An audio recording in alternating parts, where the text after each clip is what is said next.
Level 1, negative $340. You lie before anyone asks a question. A coworker mentions splitting a $60 lunch, you say you have plans. You don't. You're doing math in a parking lot, calculating whether $60 today means nothing on Thursday. Nobody knows you're negative. Not your roommate, not your parents. You check your balance in a bathroom stall, phone tilted so no one can see. You've gotten good at declining things without sounding like you're declining them. I'm eating healthier, instead of, I can't afford it. The lie was never about the money.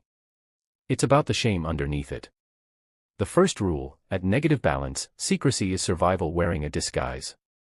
Level 2, $10,000. You tell people, a little saved up. Never the number. It feels enormous and embarrassing at once, enormous because 6 months ago you had nothing, embarrassing because you know people who mention bigger numbers like the weather. You keep the account at a separate bank, for distance, not interest rates. Your partner asks how much you've saved. You round down by half. You tell yourself it's modesty. It's fear the real number changes how decisions get made, who pays for what. The second rule, at $10,000, you don't lie about having money. You just never confirm how much. Level 3, $50,000. Now you hide money from money itself. A retirement account your parents don't know the balance of. A brokerage account no friends heard mentioned. It's not that much becomes a reflex, deployed before anyone asks. Your sibling is struggling. They don't know your number, and you've decided to keep it that way, because the moment they know, the account stops being yours and starts being something they feel entitled to ask about. A cousin asks to borrow $3,000. You say you don't really have it, technically true, since it's not liquid, but you know exactly what you're doing. The third rule, the lie gets smaller, the guilt gets bigger, and both keep happening at once. Level 4, $250,000. You stop discussing money with almost everyone but your accountant. A spreadsheet exists that nobody else has ever opened, net worth, categorized, updated quarterly, for an audience of one. You buy a car in cash and tell people you financed it, because a cash purchase invites questions a loan never would. You're not hiding poverty anymore. You're hiding scale. Nobody teaches you that having enough is also something you're supposed to apologize for. The fourth rule, at $250,000, you're not hiding scarcity anymore. You're hiding size. Level 5, $1 million. Millionaire exists only on paper, an account statement read alone at your kitchen table, never spoken out loud in a room with another person in it. You hire a financial advisor partly because he's legally bound to discretion, someone who'll never mention your number at a barbecue. Your parents don't know. You've calculated that the knowledge changes every future conversation about who pays for what. You quietly cover part of a friend's wedding bar tab, anonymously, because visible generosity at this level invites questions. The people who ask directly how much you make are almost never people you trust with the answer. The fifth rule, the secret stops being about the money you don't have, and becomes about the person people would treat you as, if they knew. Level 6, $5 million.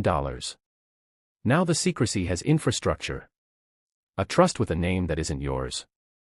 An LLC that owns the LLC that owns the property your family thinks you found a good deal on. Your spouse knows the real number. Almost no one else does. At a dinner party, someone mentions a market downturn with real anxiety, you nod, understanding it completely, from a position so different that saying anything honest would collapse the entire conversation.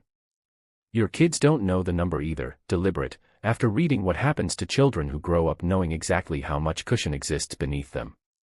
The sixth rule, you're not hiding money from people anymore. You're hiding it from the versions of your relationships that would exist if they knew. Level 7, $25 million. Almost nobody in your daily life knows the real number, including some people who manage pieces of it. Your wealth is compartmentalized on purpose, so no single person could easily state the whole figure out loud. You've hired someone whose entire job is managing your privacy, not your money, your privacy. At events full of people with similar numbers, the specifics still stay unspoken. Doing well. No complaints. Phrases that communicate everything to people fluent in the same silence. Total honesty here would functionally end most of your relationships as they exist, replacing them with something transactional. The seventh rule, secrecy is no longer a personal choice. It's a professional service. Level 8, $100 million and beyond. The number exists almost nowhere with your name directly on it, layered instead across trusts, holding companies, and family offices, built by professionals whose careers exist to make wealth of this size difficult to trace. Even people who work directly for you only know their piece, by design, because total visibility at this scale isn't transparency. It's exposure.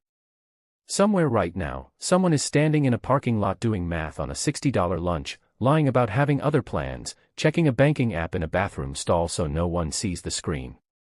They think the secrecy ends once they have enough. It won't. It just changes shape. The eighth rule, at every level, the secrecy was never about the money.